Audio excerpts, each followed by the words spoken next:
শ্রীলঙ্কার রাজধানী কলম্বোর আকাশ রবিবার ছেয়ে যায় শত শত রঙিন ঘুড়িতে। গালে ফেস গ্রিনে বসেছে দেশটির সবচেয়ে বড় আন্তর্জাতিক ঘুড়ি উৎসব। বিশ্বের বিভিন্ন প্রান্ত থেকে আসা দর্শনার্থীদের পাশাপাশি এতে অংশ নেন স্থানীয়রাও। এটি এই উৎসবে আমার দ্বিতীয়বার আসা। আমি খুবই আনন্দিত। স্থানীয় ও বিদেশি অনেক মানুষ এখানে দেখতে এসেছেন। সত্যিই দারুণ। সমুদ্র তীরের এই আয়োজনে পরিবার, পর্যটক ও ঘুড়িপ্রেমীদের ভিড় ছিল চোখে পড়ার মতো। নানা আকার ও রঙের ঘুড়ি উঠতে থাকে কলম্বোর আকাশে। আয়োজকদের লক্ষ্য এমন আয়োজনের মাধ্যমে বিশ্ববাসীর কাছে শ্রীলঙ্কাকে আরও আকর্ষণীয় পর্যটন গন্তব্য হিসেবে তুলে ধরা। উৎসব দেখতে স্থানীয়দের পাশাপাশি বিদেশি পর্যটকরা ভিড় করেন। দ্বিতীয়বারের মতো উৎসবে এসে আনন্দিত দর্শনার্থীরাও। This is a beautiful kite festival. I've never seen anything like it.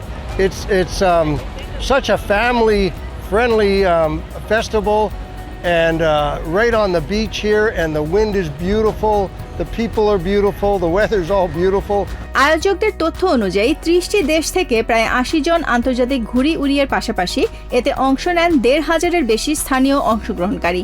শুধু একদিনের আয়োজন নয়, এবারের উৎসবটি বিস্তৃত হয়েছে সপ্তাহব্যাপী কর্মসূচিতে। The kite festival is very good.